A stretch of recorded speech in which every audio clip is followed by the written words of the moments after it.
Charles do Resenhando Sonhos, e hoje eu vou contar pra vocês quais foram as minhas leituras do mês de janeiro.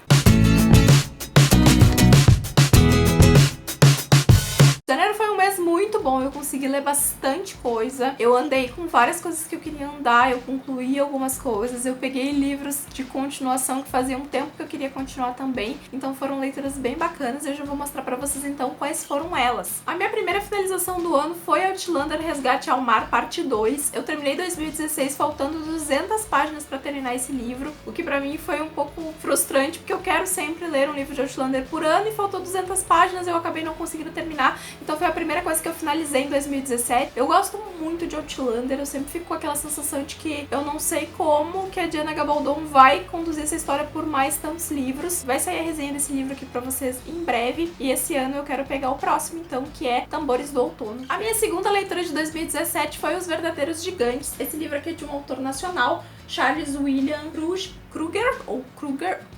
Esse livro aqui foi a indicação do Márcio dos meus 10 pra ler em 2017, no vídeo de 5 pra Tami ler. E eu já resolvi pegar ele no primeiro dia do ano também, pra começar já o ano riscando algum livro daquela lista. O Márcio me enviou esse livro no finalzinho de 2016. Foi por isso que no meu vídeo, onde eu comentei sobre os 10 para 2017, eu falei que eu ainda não tinha esse livro, mas ele acabou me enviando. Foi uma leitura bem bacana. Esse livro vai contar a jornada do povo anão, porque normalmente eles são coadjuvantes nas histórias de fantasia.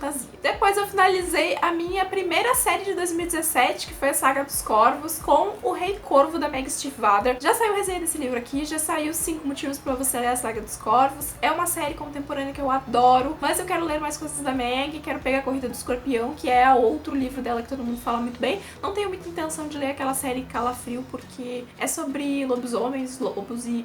enfim, não tenho mais muita afinidade com esse tema, mas a Corrida do Escorpião eu quero muito ler e foi feliz e triste dar adeus pra essa história, que é uma história que eu gosto muito. Depois, pro encontro de janeiro do Vórtice Fantástico aqui de Porto Alegre, eu li Um Tom Mais Escuro de Magia, da V. Schwab. Esse livro aqui foi o segundo lançamento dela aqui no Brasil. O primeiro foi Guardiã de Histórias, que foi com Victoria Schwab. Ela lança como V. Schwab e Victoria Schwab. Eu gostei desse livro, mas não foi aquela coisa sensacional. Eu achei uma série de probleminhas aqui que acabaram me incomodando e fizeram com que eu desse só 3 estrelas. Eu achei o universo muito legal, mas o desenvolvimento da história pra mim deixou um pouco a desejar. Vai sair resenha desse livro aqui no canal, porque eu quero conversar um pouquinho mais com você sobre o que eu achei, mas acabou não sendo assim uma leitura espetacular como eu tava esperando que seria. Eu sei que o terceiro livro tá pra sair lá fora, então provavelmente em 2017 a gente vai ter aqui no Brasil a publicação do segundo volume. Na sequência de Um Tom Mais Escuro de Magia, eu li Aristóteles e Dante Descobrem os Segredos do Universo, que é o livro viajante que eu propus pro primeiro semestre, num vídeo que eu publiquei no finalzinho de novembro, se eu não me engano, aqui no canal. Eu selecionei as pessoas, fiz o contato e não estou com o livro aqui em mãos porque o meu livro já tá viajando. Ele já passou por 2 pessoas, tá indo em direção ao terceiro já. A galera se puxou, todo mundo lendo super rápido em janeiro. Eu acho que o projeto vai acabar bem mais cedo do que eu imaginei por causa disso. Eu gostei bastante de Aristóteles e Dante, foi uma experiência muito legal. Foi um livro que eu devorei, mas eu só vou contar mais pra vocês daqui a algum tempinho, quando todo mundo do projeto tiver lido, eu tiver com os videozinhos deles, com as impressões de todo mundo, e aí eu vou vir aqui então compartilhar com vocês o que eu achei e também o que as pessoas que estão lendo esse livro junto comigo acharam. Aí, pra cumprir o meu desafio, do grande desafio do Culto Booktuber de 2017, que era dar uma segunda chance a um autor, série, livro que você abandonou, eu peguei Prodigy, da Mary Lou. Eu já tinha desistido de ler essa série Legend, porque eu não gostei muito do primeiro livro. Esse segundo aqui foi melhor, mas ainda assim não fez com que eu me apaixonasse por essa história. É uma escrita rápida, então foi por isso que eu acabei colocando ele também na lista de séries pra terminar em 2017, porque eu acho que eu consigo ler Champion rapidinho. Eu vou contar pra vocês as minhas impressões de toda a trilogia quando eu finalizar ela. Depois eu peguei A Colônia, do Ezequiel Boom. Esse livro aqui vai falar sobre uma infestação de aranhas que vai surgir no mundo e vai causar uma série de transtornos. É uma ficção científica, foi um lançamento da Suma do ano passado, eu tava bem curiosa. Eu sou extremamente aracnofóbica, só essa capa já me deixa bem nervosa, mas eu quis ler esse livro pra impor um desafio pra mim mesma. Então eu peguei esse livro e eu faço pra vocês que eu fiquei um pouco decepcionada. Eu achei a premissa do livro muito legal, mas a forma como o autor escolheu contar a história não foi uma forma que eu considerei legal. E eu vou falar pra vocês também mais um pouquinho sobre ele na resenha que vai sair aí em breve. Por causa da forma como a história é contada, eu tive muita dificuldade de tocar esse livro, então no meio dessa leitura aqui, eu também fui lendo Orgulho e Preconceito, da Jane Austen. Intercalei com a leitura do livro e ouvi o audiobook também pelo e-book. Esse também faz parte da minha lista de 10 livros pra ler em 2017, então eu já risquei 2 livros aqui. E, gente, foi uma experiência muito legal conhecer conheci a Jane Austen, eu tinha muita curiosidade sobre a escrita dela, e apesar das coisas aqui, do meu ponto de vista, demorarem bastante pra acontecer, mas é porque é o propósito da história, eu gostei muito da forma como ela escreve, e eu quero sim conhecer outros livros da Jane Austen. Entendi o amor aí pelo Mr. Darcy, todo o drama em volta da Elizabeth Bennet, da família Bennet. Depois eu peguei 7 minutos depois da meia-noite, do Patrick Ness, que é esse livro bem curtinho que saiu pela Novo Conceito, por causa do lançamento do filme, né, que saiu aí. Eu ainda não consegui assistir o filme, eu quero muito assistir o filme, e eu só vou fazer resenha depois que eu assistir o filme. Eu gostei bastante do livro, é um livro super sensível, com uma mensagem muito bacana, que é uma constatação do ponto de vista infantil de uma coisa que tá acontecendo com essa criança, que ele nem sabe direito o que tá acontecendo, e aí esse monstro vem pra ajudar. Patrick Ness é super famoso aí pelos seus livros, eu nunca tinha lido nada dele, foi por isso que eu resolvi pegar esse livro aqui. E aí eu acabei descobrindo que esse livro aqui, na verdade, ele foi ideia de outra pessoa, né, a Siobhan Daunt, pelo que diz aqui, e aí o Patrick Ness pegou essa ideia, porque eu acho que ela acabou falecendo, e aí escreveu esse livro juntando o conceito dele com a ideia dessa outra autora. Depois, pra dar continuidade a mais uma das séries que eu quero terminar em 2017, eu li Divina Vingança, da Robin LaFevers, que já saiu resenha pra vocês aqui no canal essa semana. Esse aqui é o segundo livro da trilogia do Clã das Feiras Assassinas, o primeiro é Perdão Mortal, também tem resenha por aqui, e agora falta só o último livro, que é Amor Letal, que vai contar a história de uma outra personagem. Apesar disso, a gente não volta na história, a gente não vai reviver a mesma história pelo ponto de vista de outra protagonista, a gente dá andamento na história de onde a história parou, sob o olhar de uma outra personagem. Esse livro aqui foi um pouco mais difícil do que o primeiro, porque a protagonista aqui, ela não é tão cativante quanto a Smile, e eu expliquei tudo bem direitinho pra vocês lá na resenha do porquê que isso acontece, ou do porquê que esse livro foi um pouquinho mais difícil de ler, mas a história continua muito bacana, é uma fantasia histórica baseada na situação política da Bretanha e da França no momento onde essa história é contada, e eu gosto muito disso. Aí eu peguei a grande decepção do mês, que foi Até o Fim do Mundo, do Tommy Wallace. Eu achei a sinopse desse livro super interessante. A gente vai viver o apocalipse aí, tá vindo um meteoro em direção à Terra, um asteroide em direção à Terra, o mundo vai acabar, 2/3 da população vai ser aniquilada pelas proporções aqui, e a gente tá no meio de adolescentes pra ver como a reação deles vai ser. Só que o livro é extremamente estereotipado, extremamente clichê em vários aspectos. Não vai sair resenha em vídeo, tá, gente? Porque eu acho que não vale a pena eu vir comentar ele em vídeo aqui com vocês, mas já saiu a resenha escrita lá no Resenhando Sonhos, mas eu vou fazer aqui um breve comentário pra vocês, tá? A gente tem o Príncipe Encantado, o garoto popular do colégio, a gente tem o garoto problemático, a gente tem a Certinha e nós temos a Vadia. 4 personagens super estereotipados, e o autor, ele quer que a gente engula o tempo inteiro que o príncipe encantado é um príncipe encantado, quando na verdade o cara é cheio de problemas e já fez muita merda, já ofendeu, e é por causa dele que a menina que é a vadia, enfim.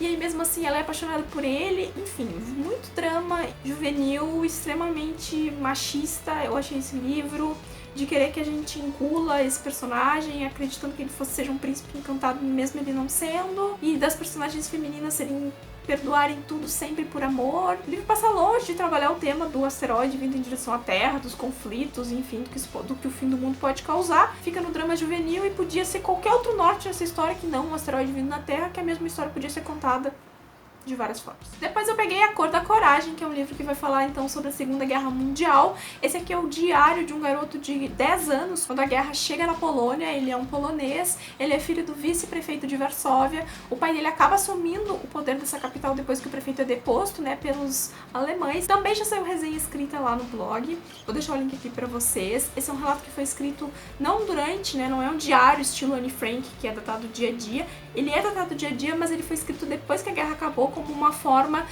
desse garoto, que na época tinha 16 anos, né, quando a Segunda Guerra Mundial acabou, contar e tentar superar um pouco do estresse pós-traumático. Esse é um livro muito bonito, tá, gente? Ele tem muitas ilustrações, tem muitas fotografias, tem muitos mapas, tem muito material extra. No fim de cada capítulo tem essas páginas aqui com QR Code para você acessar vídeos reais sobre essas situações. Então é um livro que, apesar dele ser grandinho, ter 400 páginas, ele é muito rápido de ler, porque além dele ser dia a dia, né, ele também tem muita imagem para ilustrar e para complementar essa história aqui. Eu ainda tenho mais 4 livros pra mostrar pra vocês, mas antes eu quero comentar que no meio de todas essas primeiras leituras aí eu fui lendo o mangá Orange, que eu li com o Cadu do Fetiche Literário. Já saiu o nosso vídeo aí também comentando esse mangá.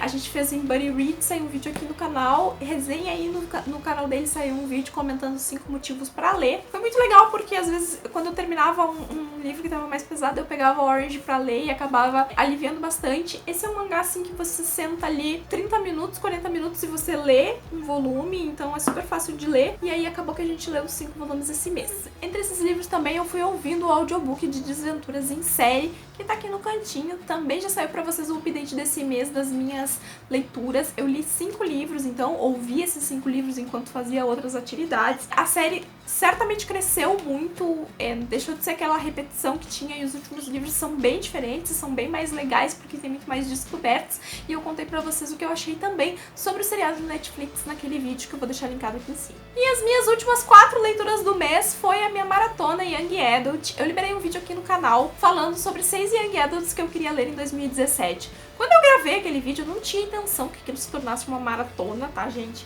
Foi bem ao acaso. Eu pensei, eu queria começar a ler esses livros agora, eu vou liberar o vídeo, então vou botar para o pessoal votar. Acabou que o pessoal votou, e aí eu li, então, durante essa minha maratona, Um Caso Perdido, da Colleen Hoover, Proibido, da Tabitha Suzuma, Os 13 Porquês, do Jay Asher, e As Virgens Suicidas, do Jeffrey Eugenides, que foi a minha última leitura. Qual é o meu resumo sobre essas leituras, tá, gente? Eu vou tentar fazer resenha em vídeo pra todos eles. Não vou prometer aqui jurado, mas vou tentar fazer. E assim, os meus 2 favoritos dessa lista foram Um Caso Perdido e As Virgens Suicidas. Eu achei que seria Proibido, mas acabou não sendo. Eu gostei muito de Um Caso Perdido, apesar de eu ter achado o final muito embolado, muita coincidência, muito tudo se conectando. E As Virgens Suicidas foi uma grande surpresa, porque esse é um livro de 1993, e ele trata essa questão, que ele já dá um puta spoiler na capa e na sinopse, de uma forma muito simples, mas ao mesmo tempo pesada. A gente se sente meio sufocada, meio enclausurada nesse livro, e eu senti uma certa semelhança com a escrita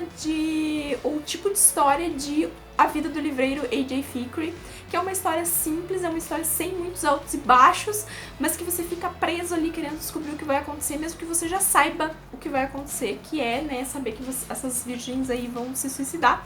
Na verdade, elas não são virgens assim, o nome do livro não é literal, e foi muito bacana descobrir isso. E eu quero assistir o filme, então, da Sofia Coppola pra poder ter mais embasamento aí pra comentar com vocês na resenha, mas foi uma grande surpresa, eu gostei muito, e esse foi o 3º livro lido dos meus 10 pra ler em 2017, que eu já comecei acelerando aí o ano. E com Proibido e Os 13 Porquês, o que aconteceu foi que, assim, primeiro Proibido, o final foi o que eu achei que ia ser. Eu não tava esperando nada diferente desse livro. Eu achei que a inovação estaria na solução pro problema desses 2 jovens, quando não. A história, ela pode ser um pouco polêmica por causa do incesto, mas a solução é a solução fácil, é a solução óbvia.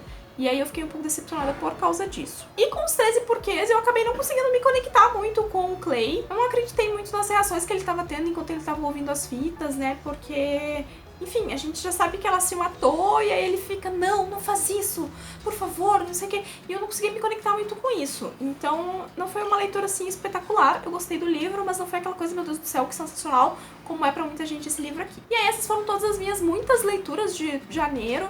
Eu tava por casa, então também ajudou aí a dar uma incrementada nas leituras. Ter lido Orange no meio, entre uma e outra, foi bacana, porque eu terminava um livro e aí acabava, antes de dormir vou ler Orange, então não pesava muito. E agora vamos pra fevereiro aí, ver o que a gente consegue ler também. Eu espero que vocês tenham gostado do vídeo. Se gostou, dá um joinha aqui embaixo pra me ajudar na divulgação. Se inscreve no canal se você ainda não é inscrito. E até o próximo vídeo. Tchau!